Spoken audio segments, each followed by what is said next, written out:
Woman TV ekranlarından haftanın son gününden hepinize merhaba. Bugün yine biraz felaket tellallığı yapacağım size. Çünkü aşırı sıcak olan bölgeler var. Ayrıca kuvvetli sağanak yağış da bekleniyor ve bunun yanı sıra rüzgarlar da gördüğünüz gibi yine çok kuvvetli. Ama bundan önce çok güzel bir görüntü göstermek istiyorum. Makyaj sanatçısı, kanalımızın makyaj sanatçısı Gülşen Çulha aynı zamanda bir amatör fotoğrafçı ve böylesine güzel fotoğraflar çekiyor. Bu fotoğraf çok önemli bir fotoğraf. Çorum'dan, Kargı'dan çekilmiş bir fotoğraf. Şu an gördüğünüz bir bulut var ekranda.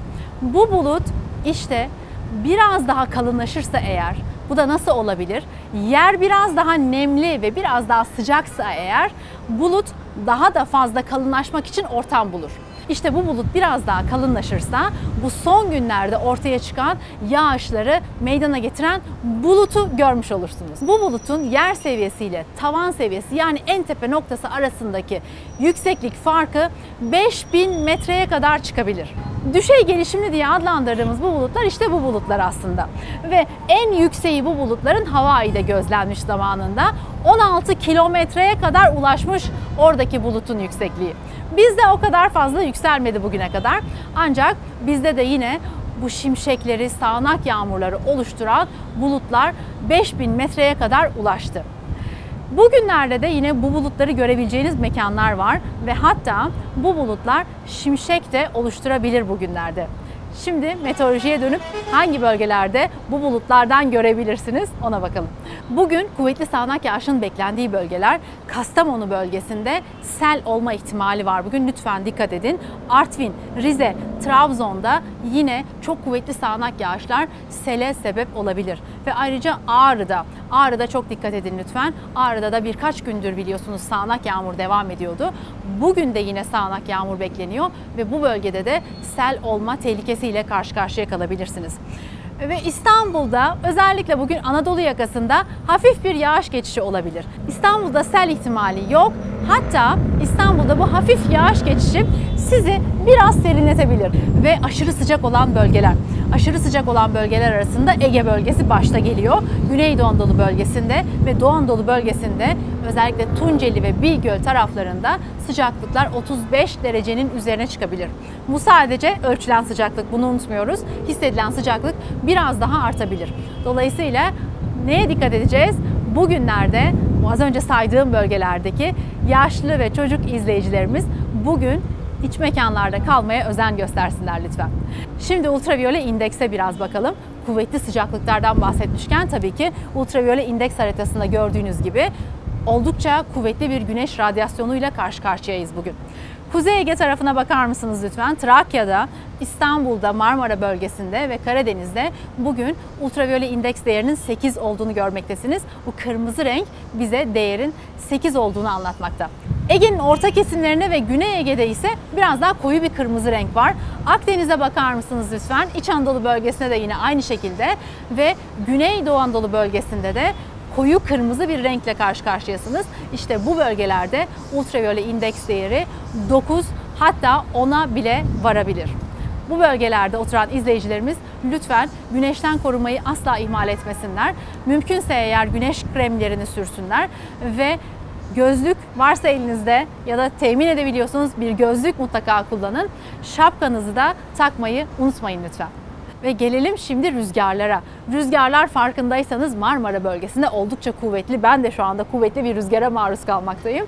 Bugün Marmara bölgesinde, Trakya bölgesinde, Ege'nin kuzey taraflarında ve orta kesimlerinde ve ayrıca İç Anadolu bölgesinde, Doğu Anadolu bölgesinde ve Güneydoğu Anadolu bölgesinde rüzgar hızları saatte 30 kilometreye ulaşabilir. Bu bölgelerde genel olarak kuzeyden esmesini bekliyoruz rüzgarın. Ama rüzgarın sakin olduğu bölgeler de var. Bugün Karadeniz bölgesinde genel olarak rüzgarlar sakin. Saatte 10 kilometreye ulaşabilir rüzgarın hızı.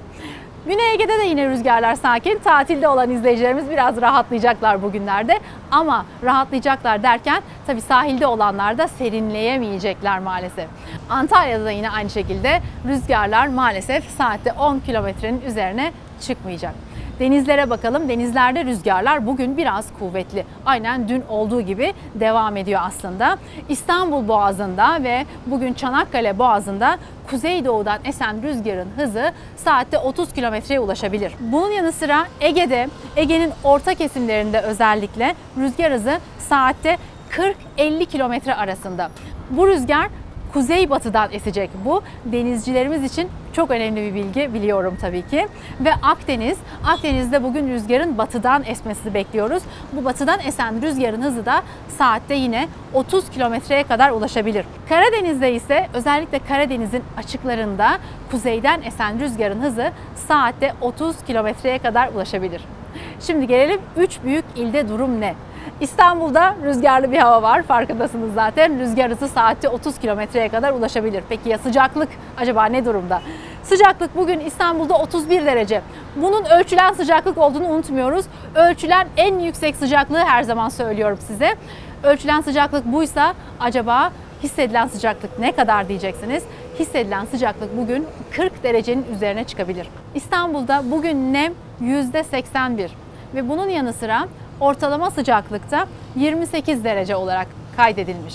28 derece şu anki sıcaklıktan biraz daha düşük bir değer.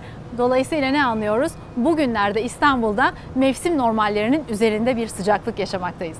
Bu bize çok fazla bir şey anlatmıyor iklimle ilgili olarak. Bu sadece bugüne ait olarak değerlerde mevsim normallerinin biraz üzerinde olduğunu anlıyoruz. Anlamamız gereken sadece bu. Bundan iklimsel bir çıkarım yapamayız henüz daha. Ankara'da ise sıcaklık 33 derece civarında.